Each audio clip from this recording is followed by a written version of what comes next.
నమస్తే అన్న అందరికీ నమస్కారం. కువైట్ లోని సోషల్ మీడియాలో ప్రస్తుతం ఒక న్యూస్ వైరల్ అవుతూ ఉంది. ప్రస్తుతం కువైట్ లో సెప్టెంబర్ 16, 17వ తేదీ నుంచి కువైట్ లో స్కూలు ప్రారంభమవుతూ ఉన్న నేపథ్యంలో కువైట్ లోని సోషల్ మీడియాలో కువైట్ స్కూల్స్ ఓపెన్ అయిన తర్వాత కువైట్ విద్యార్థులందరూ దిదాషాలో సాంప్రదాయక దుస్తువులలో వస్తారని చెప్పేసి వార్తలు వస్తూ ఉన్నాయి. వివరాల్లోకి వెళితే కువైట్ లోని పాఠశాలల్లో చదువుతూ ఉన్న విద్యార్థులు సాంప్రదాయ దుస్తువులైన దిదాషాలో హాజరయ్యేందుకు అనుమతించే ప్రతిపాదనకు సంబంధించి విద్యా మంత్రిత్వ శాఖ ఆమోదం తెలిపిందని చెప్పి దీంతో కువైట్ కు వస్తూ ఉన్న విద్యార్థులు ఎవరైతే ఉన్నారో కువైట్ సాంప్రదాయమైన దుస్తువులలో వస్తూ ఉన్నారని చెప్పి ప్రచారం వస్తూ ఉంది. దీనిపైన కువైట్ విద్యా మంత్రిత్వ శాఖ స్పందించింది.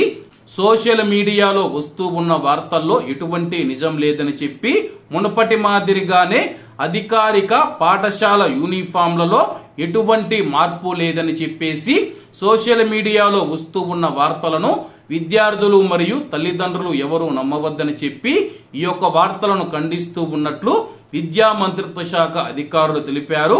విద్యా మంత్రిత్వ శాఖ 3 వేరు విద్యా దశల్లోని విద్యార్థుల కోసం ఆమోదించబడిన యూనిఫామ్లు ఏవైతే ఉన్నాయో అవి మాత్రమే కంటిన్యూ చేస్తామని చెప్పి 2024-25 విద్యా సంవత్సరానికి సంబంధించి యూనిఫామ్లలో ఎటువంటి మార్పు లేదని చెప్పి సోషల్ మీడియాలో వచ్చే వార్తలు ఎవరూ నమ్మవద్దని చెప్పి మరీ అయితే విద్యా మంత్రిత్వ శాఖ చెప్పింది. కాబట్టి అందరూ బాగుండాలి, అందులో మనం ఉండాలి. అందరికీ నమస్తే అన్న, జై హింద్.